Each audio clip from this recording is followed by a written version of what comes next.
What is up, everybody, and welcome to another episode of the Breathe and Air podcast, where everyday action meets extraordinary mindset. Today, our guest is coming from Puerto Rico. We have the Genius CEO. He's an Amazon brand builder, 8-figure entrepreneur, and I think he's someone who's really influencing the space with a lot of cool ideas that is outside of societal norms. So I'm rocking with him. His name is Rob Oliver. Thank you for coming on the show, man. Thank you for having me. No, I really appreciate it. And we're next time we do this, we're creeping up on that 9-figure. We've been working hard, so. Yeah, that's what I like to hear. That's what I like to hear. We'll have to replay this on the next show when you hit that mark. So, man, that's awesome. But I wanna start off with this. All right, the year is 2011. You've just started diving kind of into the self-development mindset. You're building up your body, right? And you land a date with your now wife. What happened on that first date, and how did you land it? You know, man, my up until college, I hadn't had a lot of success with women in general, and then even up until that point, it wasn't like it was very modest. You know, like nothing, no tens. You know, and so my wife was actually 2 years older, and long story short, I had just turned 19. I had a party in Canada. You could drink up there at the time, or you still can if you're 19. That was like legal drinking age. And she got invited with like a mutual friend of mine. And I was actually with this other girl at the time. And it was one of those nights you don't remember a whole lot. But I was young and do not condone that kind of behavior today. But of course, if my daughter's listening, But anyways, I remember I just remember her slightly taking interest in me, right? Like I had a cool place up there. The party vibe was great. And I was like, oh my God, there's something here, right? And so long story short, we kind of hit it off. Nothing happened there, but kept in touch. And I basically asked her out on a date. Just I was like, hey, this might sound crazy, but maybe we could go get dinner sometime and finish that conversation from Canada. And, it's like a normal date, right? And this is like one of my first times I remember just I'm very kind of against the grain, or just I don't mind taking extreme shots sometimes. And this was probably one of my first bigger ones. But it's like we go out to dinner. It's like a normal good date, right? It finishes at 7:30, and I'm like, hey, you want to go party in Canada tonight? She's like, what? It's like a 90-minute drive up to the border, and then you got to get across the border and I just remember, she says to this day, she's like that, the spontaneity, just the spontaneous, just she's like, yeah, I do. That sounds fun, And so we went up there, partied, had just incredible night. I still have pictures of kind of our first date, and everything else from there was history. Man, I swear some of those times when you just decide to roll with it is always some of the best memories. I mean,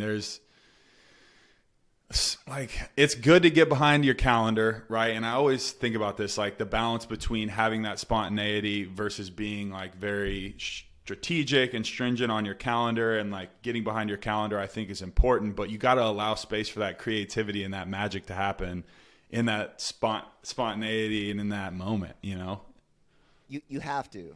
My whole life philosophy is designed around that. Very intense routine, progress, and then just something out of right field, just something that just disrupts all, neurological, whatever you had previously, gets the brain firing. So, we'll do crazy trips. We're going to Japan next year.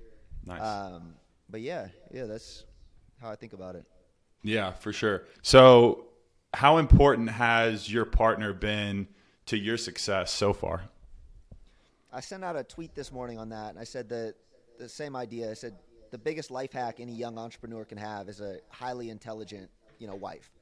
And she's balanced me out like no other. If you look at historical figures, I fall in this Van Gogh box, Vincent Van Gogh, incredibly talented artist, had this kind of visionary sense, not to pump myself up too much, but it led him to madness, because there was he created and he was this force, but there was no stability. And so my wife has been really the perfect yin to my yang, or vice versa. I'm not familiar with which one's which, but very stabilizing. You know, we wouldn't have this life, this security, this, you know, sense of stability, multiple houses, a happy, you know, two great children. Like, I feel like a lot of the fulfillment and all the stuff that goes beyond the fluff of social media is really rooted in her character and our foundation. Yeah. No, I mean, it's so important. I think we hear a lot about, like, you know, people putting their career in front of family, and a lot of these things where ambitious entrepreneurs are looking back, you know, in their 30s, 40s, even 50s sometimes. You know, I've interviewed a bunch of them where they're like, I took this so seriously that I kind of put the family thing to the side. And I feel like a lot of your message and some of what you've been putting out lately has been around that family unit and how important that is, and how you can have both, right? You can have this strong family unit and also still be ambitious going after what you want in life. You have to have both. You have to, because, like, you shouldn't, they go together. Like, you want all the incredible experiences that come with family. You know, you don't want to be stuck in a normal routine job and miss most of your time with family. And so, you know, I found out as I've fallen more into this, like, manosphere or whatever, a lot of, like, women out there, they have these extreme expectations for time that you need to spend with them. And my wife's never been like that. She's been like, go make money. Like, do what you got to do, put your head down, work, and then let's go on a, you know, $60,000 trip to Japan because we can, right? And so, like, I don't know. I guess that's not normal, but it works very well. Yeah. My girlfriend now is also an entrepreneur, so I think that's so important to find a partner that understands. That like, gets it. If you need to put your head down and be like, hey, I'm gonna be working till 10 or whatever it may be, there's an understanding there, and it's like a mutual respect that, hey, you're doing what you need to do with the long-term vision that, like, you're going to be providing for your family, you're going to be providing for me. Like, that's so important to have that at least spoken about. Absolutely.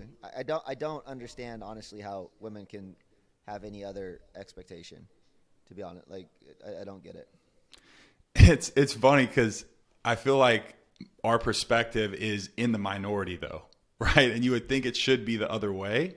And maybe that's just the way pop culture has gone these days. But it's just very intriguing to me that there is such a disconnect there with relationships and the communication that's necessary. Well, I mean, to your point, it is how society's engineered nowadays. And that just roots back to, like, fundamental masculinity and expectations. You know, it's more like we're an equal household. It's like no, not how you're framing it, you know, like, it's more that yin and yang thing. And I mean, look, like, let other people do what they want, and we'll do what we want. And, you know, everyone gets to live the life that they're happy about. Yeah, 100%. I want to go back to, you know, when you're first getting into this idea of building a brand, right? And bringing on your friends and saying, hey, let's build this thing from the ground up. What was it like in those early stages, and what were some of the biggest lessons that you learned that you wish you would have known prior to going into this entrepreneurial phase? Oh, man. Madness, first and foremost. Madness. You know, credit to us for realizing there was an extreme opportunity with the internet, and you got to go for it. Yeah. Other things that, you know, I wish I appreciated more, like, there's not many better things in life than a strong cash flowing business. You know, I ended up selling my business, and it was great. Like, you know, you could retire, you don't got to work anymore. But now that I'm learning more, just, like, generally about wealth, right, and where to park money and how to grow your money, and there's just nothing better than a super strong business, and that's what we had all built there. Other things from those early stages, you know, I think team synergy is everything. You know, as I've ventured out on some new projects and been on advisory boards and, you know, just gotten more experience, like, there was something special with that team camaraderie we had. Like, everyone was united in the same mission. Everyone was willing to do what it takes. There was zero bureaucracy. We were able to move fast. We had, like, these, you know, we're all individuals, but then the business took on this collective identity of, like, all of us. And it was, I think that's what it takes to build something of substance. Yeah. You have a past of organized sports, hoops. in college and a little bit semi-pro, if I'm not mistaken. So how much did that help you in terms of the camaraderie side on the business aspect from what you had learned in sports? Like, did that cross over for you? I think it was huge. Like, this is my sport now, right? Like, I didn't get to go to the NBA. I didn't go play overseas. Like, yeah, I want to play in the big leagues. I want to play in the highest level of organized business. And that was kind of all of our mantras from day one. I hired 4 other teammates, and, they share that same passion, like the desire to be – because we were a good – our team, our college was good. And we only lost 3 games my junior year. And, so we had that expectation that we are coming to win in whatever we do. And it just so happened to be Amazon and building brands. Yeah, absolutely. So, I'm 100% with you there. The correlation is time and time again. I'm like, wow, what a sincere advantage I seriously feel like I have from being in a locker room with guys that, like you said, have a central mission, can act fast. Their egos happen, but you try to inflate them as much as possible in order to, get a team goal. Right. And that's very similar to business in terms of, getting knocked down, getting back up, being told no, getting hurt, all of these things. Like, there's just so much crossover, and I feel extremely lucky. I'm sure you do too, to be able to have that experience. So I'm interested in, when you started building out this brand and you started getting into, mindset and neuroscience and started really tailoring your lifestyle around optimization, building your body, building your mind. What were some of the biggest realizations that you had on the neuroscience side that you started incorporating with your products? Yeah, fundamentally, inputs impact us, just period. And that's kind of like common knowledge now. But as you experience that more, and then you try to optimize for maximum, output, you try to maximize for creativity, you try to maximize for, motivation, focus. Like, these are all things that can be influenced through your day. And so, we started building the brand around that, mentally and physically. And, we weren't alone. It's an emerging, exciting area. And also being able to draw the line too with, like, it's not just pills and powders, right? Like, it's just environmental, period. Like, I know if I need to be creative, if I need to, work on a YouTube video, like, I'm not going to want stressors disrupting me, like physical stressors, right? I don't want to have to worry about my tax return. I'm not going to do it in April. Like, I'll make sure the drudgy stuff is away from me. And so I've really tried to flow through life with an appreciation of that, because some things we can't control, right? Like, you can't control your tax deadline. Like, it's a thing. And, so I'm probably not going to budget a ton of creative work during then. When I have a new product launch, I know that's more tactical and so on and so forth. So I really try to align my life in a way that I can find, a level of performance and productivity and whatever fits the moment. Yeah. So I think it's, correct me if I'm wrong here, but it sounds like to me that you do abide by the idea of sprints, like finding something, getting hyper-focused in that moment on this specific tactical thing, whatever it may be, and then being able to take a step away, reorganize where you can, and then reattack. Is that kind of your approach? For sure, except my sprints, Genius was a 3-year sprint, and it was too long. And it was too long, right? But sometimes you just have to keep going. And so I'm appreciative of that framework, but I'm more respectful of, like, when there's an opportunity you have to grab it. Yeah. Like, just period. It doesn't matter how you feel. It doesn't matter, because sometimes you can only optimize so much. Like this week, I got a lot going on. I didn't sleep great last night. I wish I slept better. But sometimes you just have to go for it. Yeah. And so I'm appreciative of sprints. I think it's a good model. But again, like, we need to be aware of, chance and fate knocking at our door, because it does. You got to answer that bitch, Like, yeah.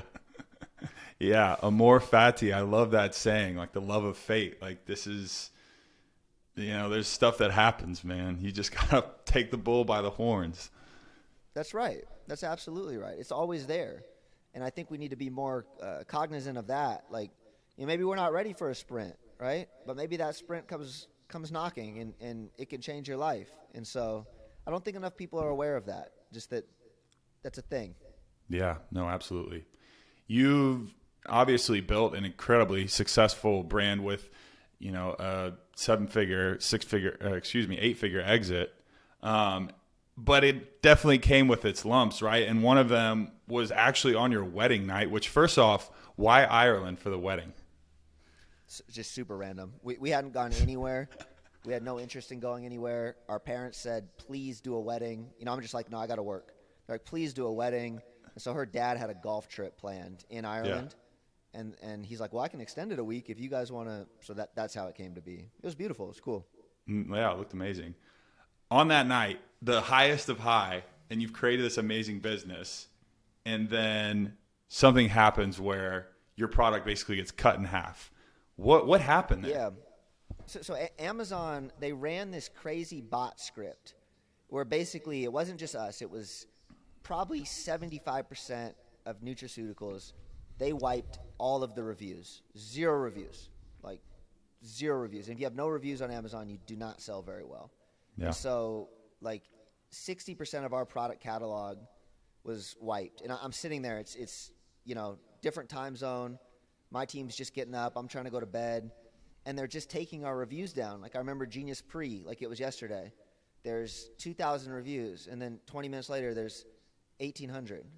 Then 20 minutes later, there's 1,650.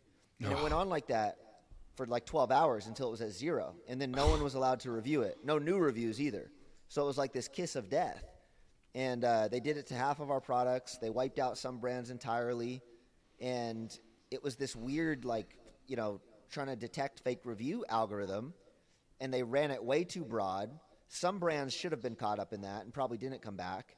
6 months later, this is how long it took them to sort it back. 6 months later, after I doubled down and we grew and all this crazy stuff, we wake up one day and all the reviews are back. Every single one. All of them.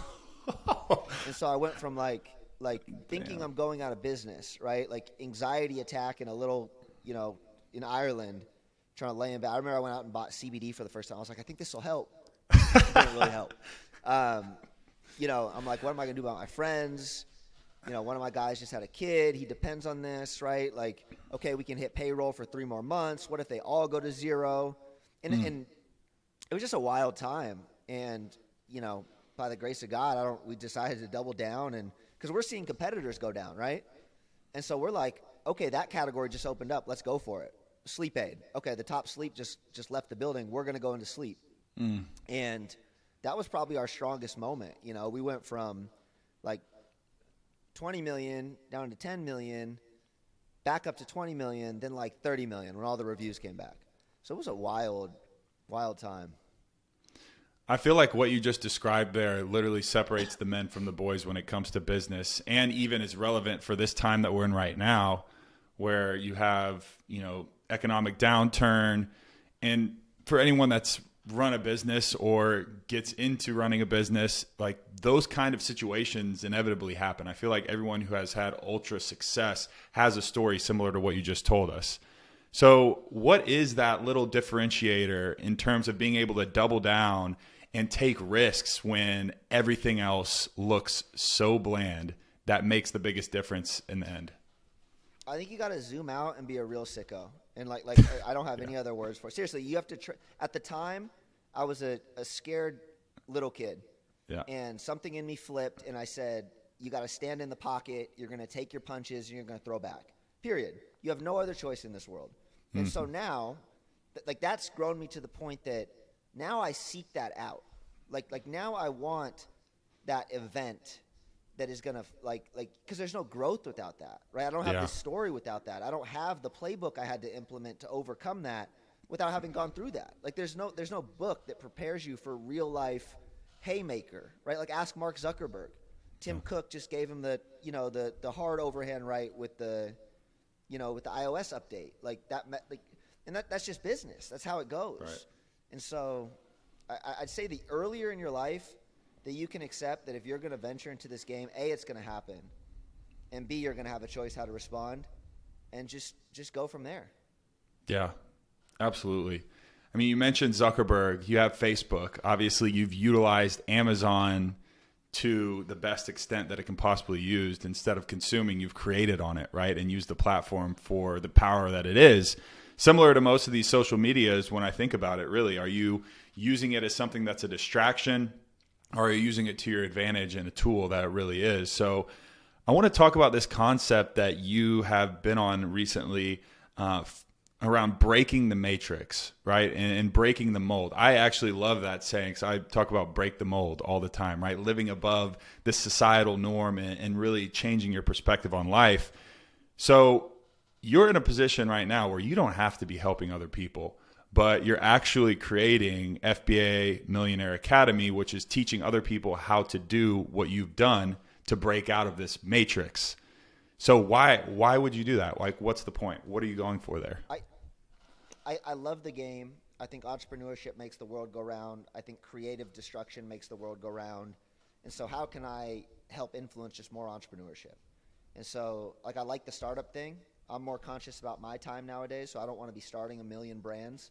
You know, I have Top Shelf Grind and Alpha Grind that's doing great, and I love it. But, you know, so it was like, how can I impact more just broader change, broader economic growth? And because I think about it through the lens now a little bit of like, what does the future look like for my family, for my daughters? And the world, you know, isn't really like trending in a great way.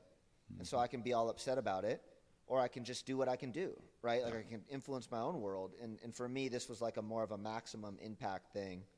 And I just think more people need to appreciate this is gonna shake out one of two ways.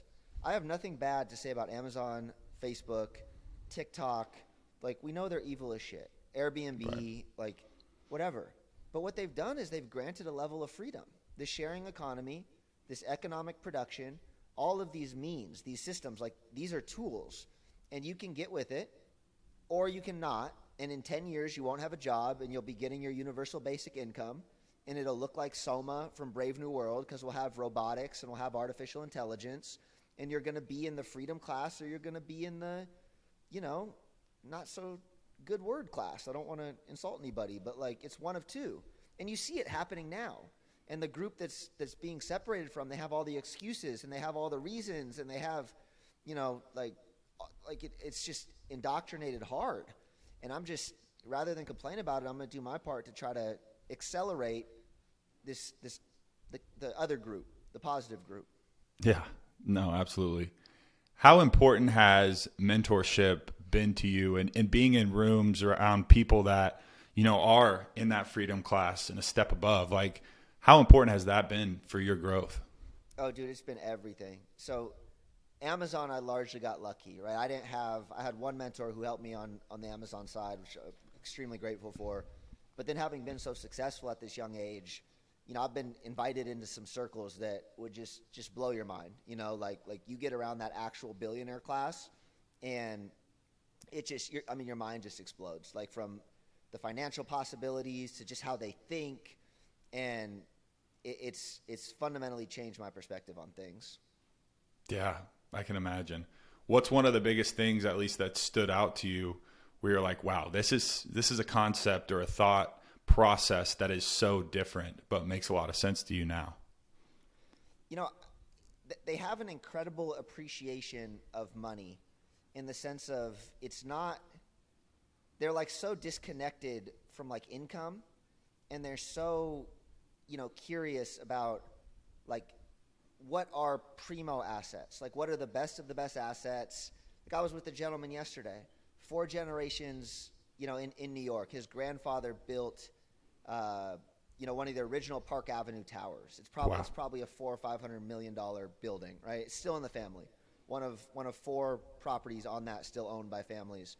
And he's like, you know, the sovereign wealth fund in Qatar, you know, they will buy a building. They won't write an equity check for anything under $100 million, and they're willing to take a negative cap rate for the first couple of years, because they know that asset is so incredibly solid that, you know, like that's what they want. It's not about the $100 million equity check. Like, they want the asset. They want the freedom. Just that kind of stuff. Like, the appreciation for art, the lack of, most billionaires don't get too caught up in the political stuff. They're very zoomed out. Like, it's not particularly relevant to them. And I just find all that fascinating. Yeah, it really is. I think that's the biggest like catalyst for change. Like you said, putting yourself in those uncomfortable positions, but then also opening your mind enough to be around people who challenge your views, challenge your perspectives, and getting out of that norm that you're used to, that track, right? It reminds me of like if you're snowboarding and you see the track that everyone's been going down, and to be able to jump off that and like create a new neurological pathway in your brain that just changes the way you look at the world. No, for sure. And it's like the subtle things. It's like, you know, like the whole, like all of YouTube right now, right? The younger generation is like, US is cracking, the world's ending, blah, blah, blah, blah, blah. And like I fall into that, right? I have Bitcoin. Like I'm a bit of a doomsdayer. And then you sit down with a guy who has $9 billion, and you know his perspective is much more like, no, like literally all of the money is still coming to the United States, like all of it, like literally, like no one wants their money in China, you know, no one wants their money like in Russia, obviously. Europe's falling apart. He's like, go buy in Manhattan. Like I know it's a disaster. I don't want to be there right now, but like, you know, I mean, the world's not ending. So stuff like that is very refreshing for me. It kind of zooms you out a little bit. It's interesting. Yeah, no, absolutely. You've mentioned the term weapons of mass distraction. And we talked a little bit earlier about controlling your inputs and how important that is to your subconscious patterns, the way you think. Mm-hmm. And I'm really interested in this process of unlearning and obviously, you know, priming your subconscious to work for you and not against you. So being in this e-commerce game, this Instagram, YouTube space, right? It's easy to get caught up in that. So how do you balance, you know, that input of all of these technical distractions while at the same time utilizing them to the best of their ability? So I'll be super real with you at this point. I went from like trying to limit to trying to, you know, like influence positively to now, like on record, I mean, I am more interested in impacting and influencing the game. So I am consuming to learn. I am consuming to be with the algorithm. I think the power that can come from mastering these algorithms is like second to none. You know, like they're weapons of mass distraction. They're weapons of extreme influence too, if you can cultivate it right. And really, from the time I made that weapons of mass distraction video to now, the biggest game changer is TikTok and short form content. And you see the, you know, the impact like Andrew Tate's had. You see the impact that, you know, like even Liver King, right? That was a non-existent thing, and he's got people eating liver or liver pills that are like probably made in his freaking garage, allegedly. Or, you know, don't sue me. I don't seriously mean that or whatever. But you know, like my point with that is I'm more interested now, like as a player of that game. I'm less trying to craft it for my own being. I'm like totally tuned out of it for the most part. I'm not interested in like really any of it. I just want to know how you can sway the message to your own being. It's like propaganda got decentralized. And I don't think propaganda is a bad word. Like it's public relations. It's how to influence masses. And did that answer your question? It got kind of ranty there. No, it did. I love that. Yeah. It's a fascinating time right now to be alive because like propaganda has been democratized. Yeah. I sense that, you know your history a little bit and look kind of into the past and into the future at the same time to learn from other people and other events really on how the world has worked. Has that been something that's important to you in terms of, you know, looking into the past and seeing like this happened at this time and we're seeing the reflection of it in today's day and age and it kind of puts things into perspective? Or how do you look at that? Oh, incredibly.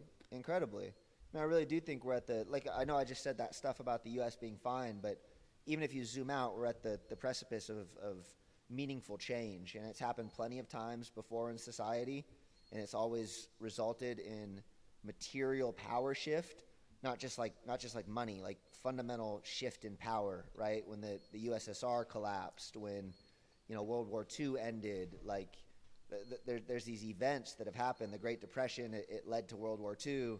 And I mean, we're really on the cusp of a lot of that. The last several years were extremely strange. And you see the shift in power right now globally. And it's happened many times before. And how this one plays out, you know, no one knows for sure. But you just want to do everything you can to make sure you're in a solid position, your family's at a solid position, the ones you love are in a solid position. And so, yeah, I love this stuff. It's very interesting. Yeah, no, absolutely. I think, you have to learn from what's happened in the past, and it creates that ability to, almost be like a crouching tiger awaiting these opportunities. Whenever there Absolutely. is a downturn like this, the people with that Whenever there's new mindset, technology, wealth absolutely. creation is so heavy in these times. It is. This is when all the change happens. It's happening right now, and it happens parabolically, and so Yeah. not enough people dig into this stuff at all. It blows my mind. You can't have these conversations with many people. Yeah. No one reads history. I don't get it. Yeah. It's the saying about history repeating itself. It doesn't repeat itself, but it mirrors itself or something like that. It rhymes, yeah. It rhymes. That's right. So, you've been a hooper, right? You now do mixed martial arts. You're still into training. And a lot of your supplements and a lot of your interest, it seems, is on the neuroscience side, adaptogen and things of that nature. To me, when I look back at sports, I'm like, man, one of the things that I missed the most, other than the camaraderie, the locker room, was that ability to really tap into flow state quickly. And so I'm interested for you, how have you taken your experiences with sports and tapping into that flow state and been able to transfer it over to what you do now in business and in life? So I'd take it one step further now, and this is separate from basketball because basketball is a team sport and it's more free-flowing. I love mixed martial arts in particular because of, when you talk about priming and your environment to get the most out, whatever is going on in your brain when you are boxing or you are working on your footwork for MMA, it is creating new neural connections, and it is stimulating some kind of incredible, intense, cognitive development. And so you do get in the flow, and you do stumble, and it is constantly pushing you. And so, again, that is a very practical way of, priming your neurological self. It's 10 out of 10 recommend. Right? I don't like getting punched in the face. Nobody does. But yeah. What it does for me up here, and what I feel it juices you up in a way that I haven't found elsewhere. Yeah. It's the hand. I think it's the hand-eye coordination. There's a lot of studies around that. Do you train? I train outside of, just like your traditional lifting, training, cardio, those kinds of things. I haven't trained MMA, but I'm interested. Yeah. Oh, dude, it's the footwork, it's like this whole game of chess. And then when you actually put boxing is its own science. And then when you mix in mixed martial arts and you're combining these different disciplines in almost dance form, right? You versus the other guy with his specific skill set. It really is this art form. It's the hand-eye coordination. It's the footwork. It's all this very, very challenging stuff that, I feel like it levels you up way beyond the actual octagon or ring. Yeah. If you think about it, if you've ever been in a fight or especially in that kind of environment, it's there's nothing else that's going on. That's the quickest way to tap into some type of flow state.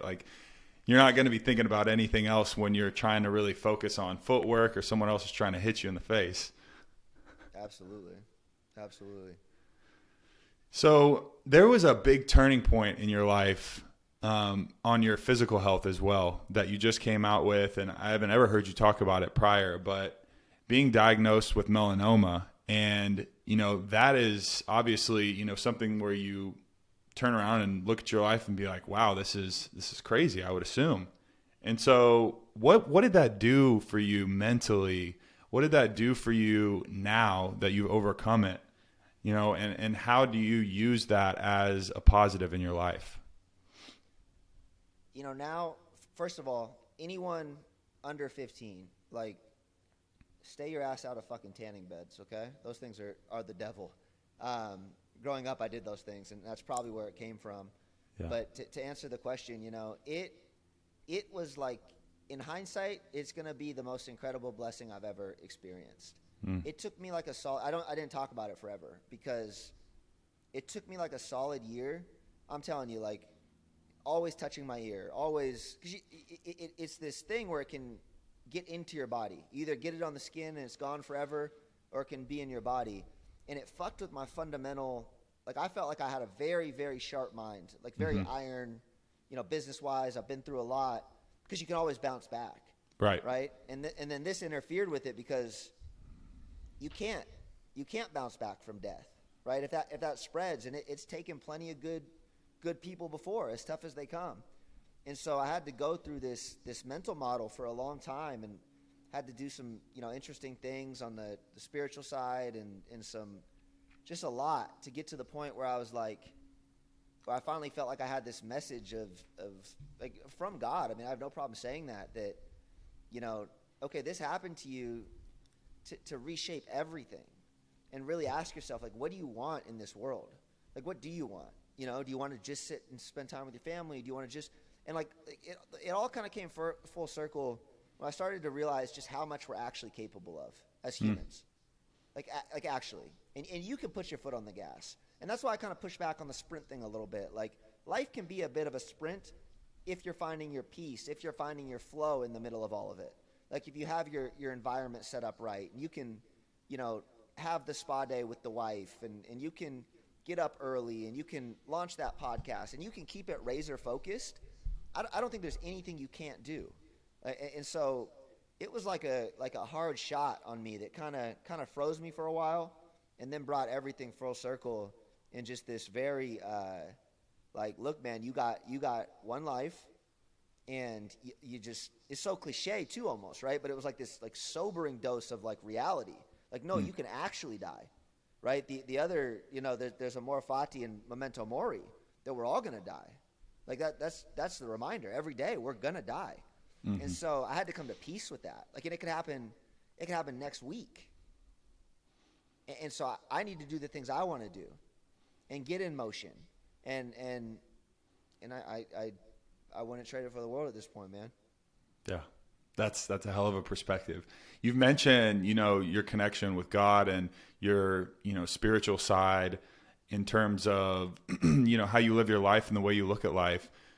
I know that you've gotten into, yoga and meditation and these kind of things as well. So what has that done for you, and how does that drive you, being in tune with your spiritual side, being in tune with God and a higher purpose? I mean, a life without faith doesn't make sense. Like, this universe doesn't make sense, right? It just doesn't. And so at some point you're going to have to close your eyes and say, Jesus, take the wheel with something, right? Like from fate to chance to randomness. And it's a fascinating philosophical subject that you could go back and forth on all day. But, in my personal life, again, I've just had so many things that like, you just can't put it up to chance. And the more and then there's times when you're actually in that flow, right? Like, after I felt like I finally found that clarity, I felt like you feel like you're in communication with God. You feel like you're doing what you're supposed to be doing. When you feel like you're supposed to be doing what you're doing, and everything else is quiet, and you don't give a shit about what other people are saying about you or any of that, that's when I think his presence is undeniable. Yeah, that's freedom to me. It is. Yeah. It's freedom of this body. It's freedom of this world. It's freedom of perspective. It's because, again, I'm not like some like hardcore foo-foo, like, there's a ton of nuance in written biblical text, right? I mean, like, I'm not a theologian. Yeah. I'm just saying you can feel the presence of God all around you if you're really quiet. That's the biggest piece, is being quiet, right? A lot of people don't ever get quiet. We're constantly stimulated. We're scared to get quiet. We're scared to listen, and we're scared to look inside, and we're scared to ask for purpose. It's hard. It's not easy. That when you tap into that infinite intelligence, it's like, it'll tell you where you can go. But a lot of times I feel like people are scared to listen to that, because with that path is not all flowers and roses and gold. Right? That's right. It's a hard path. Like, your purpose and passion is not going to be an easy path, even if you follow it. That's exactly right. It's going to be a very difficult path. Yeah. It's just so interesting to me whenever you're able to connect with that. I remember, the first time I really felt that connection, and I was like, it was like a light switch went on for me.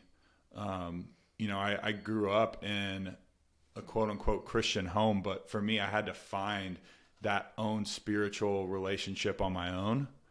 And I remember feeling that like click for me, that alignment almost in what I was doing and what I was pursuing, in, the higher power and all of these different things aligning together. And I was like, wow, this is one of the best feelings ever. I want everyone to understand what this feels like. And if they want to ignore it and go down a different path, that's their choice. But so many people, I feel like, don't ever even feel that alignment to where they're just like, your mind's exploding. And it's too bad. It really is. But it is everywhere. Yeah. I mean, I think that's the majority. I don't know. I don't have answers for that, It's too bad. Yeah. I'm very glad you felt that. Yeah, no, absolutely. We've talked about the concept of, designing your life.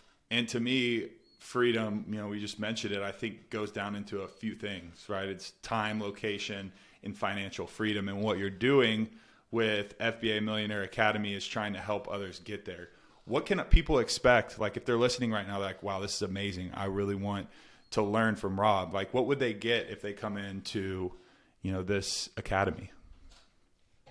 Right now it's closed, but if it opens back up, and it will at some point, but I got to get through my first group. It's my hardcore Amazon playbook. It's how you start with an idea, like your passion, and then we kind of vet it for Amazon. We kind of tweak it, whatever adjustments need to be made to make sure that you have a successful baseline brand for Amazon. And then I give you the blueprint to launch it. And so obviously it's the educational piece, which, that's just my brain dump from the last 7 years. But then there's that ongoing mentorship component, the private Discord group, the weekly coaching calls, like just me feeling like I'm giving you everything you need to do to build a business that you actually care about and you're excited about and will ultimately work for you, right? That's the best part of the Amazon thing. I mean, it is genuine freedom on the other side, but still some work up front. Yeah, no, absolutely. Everything is, right? What is your definition of success? That's a good question.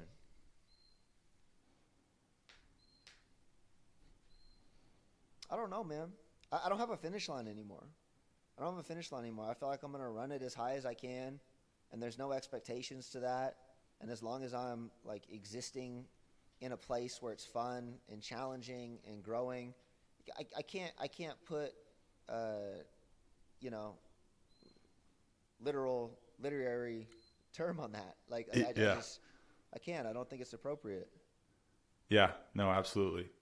I'm always intrigued on the responses. Sometimes people rattle them off, and then other times it's very ambiguous. But it really is an interesting concept to me. Success. Like, what are we chasing? Those kind of things. Those questions. There's no finish line, right? There's no finish line. Like, and again, it just brings it back to that zooming out, and like we're a little speck of dust in this. Like our brains can't process what's even going on in the galaxy. It's so massive. And so to put any finish line on anything is not awesome. And so, again, I genuinely think it's about keeping your foot on the gas. I think there's this accelerational component and then finding a level of peace and stability in that, and so that the wheels don't fall off. So I think we can all do so much. I really do in our respective fields. I think we can do so much more than almost every single person does.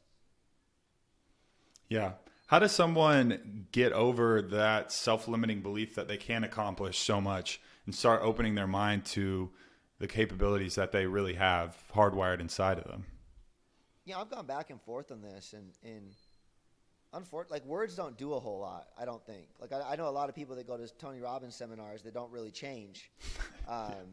So I think you need some really, like I think traumatic experience, I think pain, I think really intense shit is what alters your perspective. I mean, just like that's my own world, and that's people I know that have had to go through stuff that, like, that really fundamentally alters them and wakes them up. Yeah. And so that's why we should look at it as a blessing. Like we have no choice but to, so, like some of these things, they can threaten to break us, and the closer they are to breaking us, the greater our gain can be from it. Amazing. If you had to drop one word of knowledge and takeaway for the audience that's listening right now, and they've got so many good things so far, what would it be? What would your one piece of advice be to everyone listening right now as they go about their day?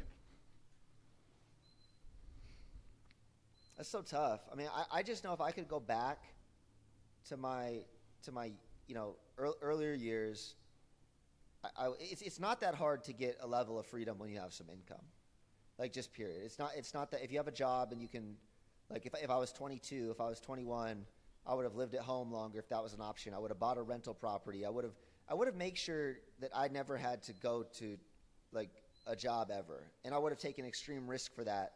While I didn't have anything to lose, right? I have a family now. I have people that are responsible for me. And so I think really focusing on freedom is really important. Like I think that the actual financial freedom and all the things that come with that, even if it's on a very low scale, right? Even if you're only making, like if you're a college kid and you can make an extra $3,000 a month, you're free. You're free. Like there's no more to it. So I think prioritizing that first is really important. And then from there, I think you could find your accelerant, like the thing that really like makes you feel like you're going to get better and makes you feel like you're going to pursue something and makes you know you're going to get punched in the mouth once or twice. But like, you don't have anything like all the other worries are minimalized. And so that's not like a direct piece of advice, but it's more of a framework that I think I could leave people with and encourage them to pursue. Absolutely. Rob, where can everybody find you on socials? You're on top of it right now, so this is great content for everyone to check out. Where can everybody find you? I'm the Genius CEO on everything. Getting going back on YouTube next week. I'm having fun with this. It's my passion right now. I'm pursuing it. So, but the Genius CEO on everything. Yeah, you've been pushing the content. I love seeing it. It's fun whenever you start seeing that stuff pay off. So. I know it's going to pay off for you. What would you like to see more of from me? What do you think I could help others with, like just from a content standpoint? And what do you think I should be doing? Yeah, I mean, I obviously love what you're doing right now and kind of teaching what you've learned along a hard path that we've talked about, right? And kind of lowering that threshold and making people see that it is capable to gain that freedom. I think a lot of people are searching for it right now in that paradigm shift that we had with COVID. And, a lot of people are looking for that freedom, and you're providing a track for that. So I think that's important for sure. I also think you have a lot of knowledge on the, physical aspect, which you touch on it too, where like if you don't have taken care of your body, like that mind-body connection, right? You're not going to be able to perform the best for yourself, for anyone else around you, and if you're not taking care of your body. And those kind of things, when you start tying, what really I get nerded out on is when you start tying in the physical body, how you eat, how you train, and then the nutritional side and the way that our brain works, right? That neuroscience, our biology, those things that we can tap into. Amazing. Dude, it's insane. It's amazing. And I'm super focused on more hormonal profiles right now because obviously that ties into the neurological side of things. But like if you reduce testosterone from a man, just fundamentally, and I think microplastic. I think we just exist in a web of endocrine disruptors, as I'm sure you know. Yeah. And so I'm hyper focused on that because I think for men, like you need testosterone. Like that's way up here on the totem pole. And so I've tried to be way more specific and way more direct on my message. Like in the past, I had been very like in this long form. I can kind of go here. It's more of a stream of consciousness, whereas the short form content, you got to be bam, bam, or it's not going to, it's not going to resonate with people, unfortunately, right? Our memories are getting smashed, but okay. No, I appreciate that. That's good stuff.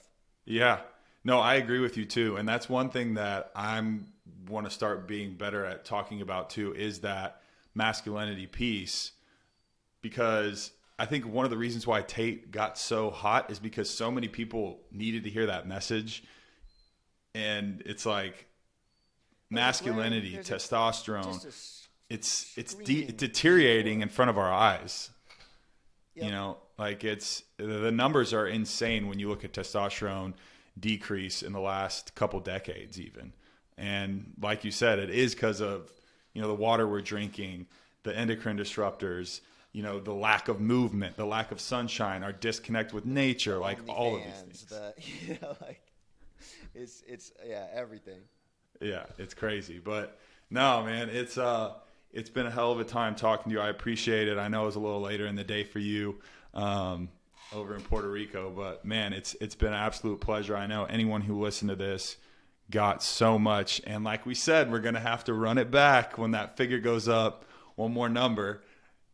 Let's do it soon. I'm going to come to Nashville. I got some business there. There's a Four Seasons going up with my name on it that I'm actually very interested in. How long have you been? We could take this off air. I could talk forever. So. Yeah. All right, we'll take it off air. But everybody, thank you for tuning in and listening to another episode. Go check out Rob at The Genius CEO and support the grind, support the hustle. Rob is going to keep doing his thing, and you guys should definitely be along the ride because I can't wait to see what he does next. So, Rob, thank you so much for coming on the show. All love, my brother. Thank you.